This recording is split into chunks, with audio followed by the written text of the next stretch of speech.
What about this idea, Andy? This notion that's obviously that's gathering pace now that Rangers need to sign Scottish. No, they need to sign Scottish players. I mean, we asked Andrew Kavanagh about it. I asked him specifically about Lawrence Shankland as a potential target, or why he wasn't a target last summer. More to the point.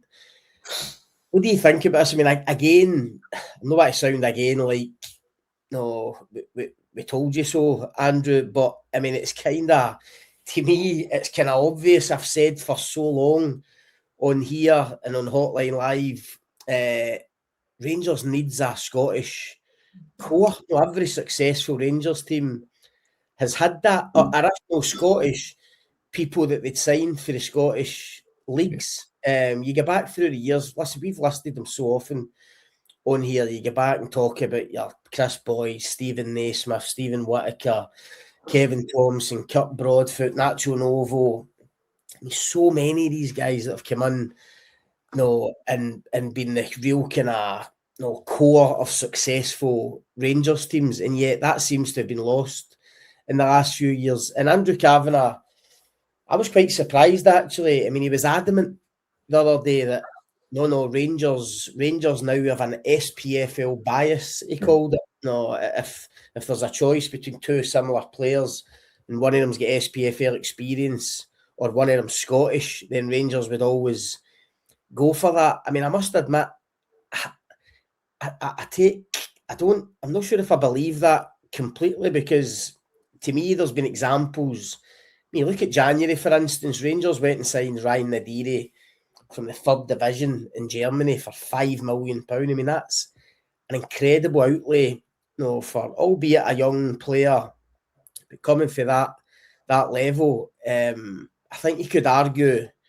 there might have been players like Shankland, for instance, who, I think even for that kind of money, you'd be talking like Claudio Braga, people like that you could maybe go for with SPFL experience. So I'm not sure how much I buy into that, but I suppose what I'm trying to say is, how much do you agree that this summer, I mean, they've already been linked with guys like Luke Graham, Elliot Watt, to name a few.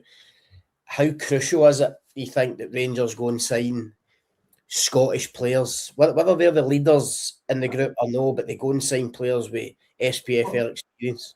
Listen, if it's just signing a Scot for the sake of it, then no, that's not what it's about. It has to be, when we say, and why a number of us, and I include myself and I include yourself, when we've argued that they should be saying that, it's because of what your archetypal Scottish player will bring, and that will be an understanding in the league, it'll be an understanding of the requirements of the club, and an acceptance that what has gone on through the last few years at Ibrox isn't acceptable. If you were saying me, you could go and find that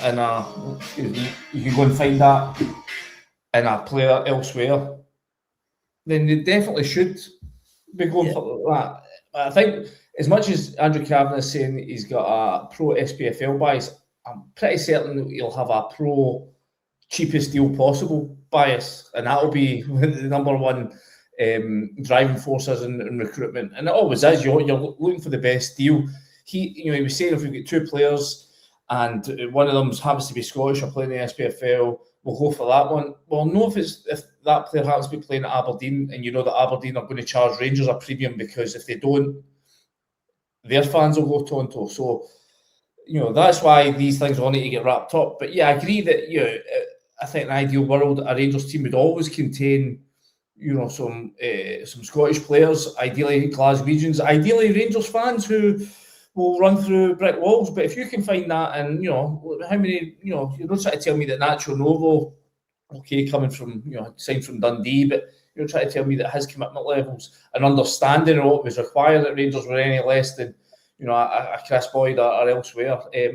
So what I'm trying to say is, in an ideal world, that might be the thing you'd want, but signing a Scot just because of, what his passport says, that's not going to cut it. It's because when we talk about a Scottish identity, it's because of the people that, the understanding that these people might have of what is required at Rangers. But Listen, I do think that's the way they'll go this season, because I think it's harder and harder now to find at the sort of price point that Rangers can operate in guys with those, characteristics. I think, generally speaking, guys with the ability levels and the mental strength, I think they go for an awful lot more expensive fees. So, I think that's I think it will happen, but I don't think it should be the be all and end all just because they're Scottish.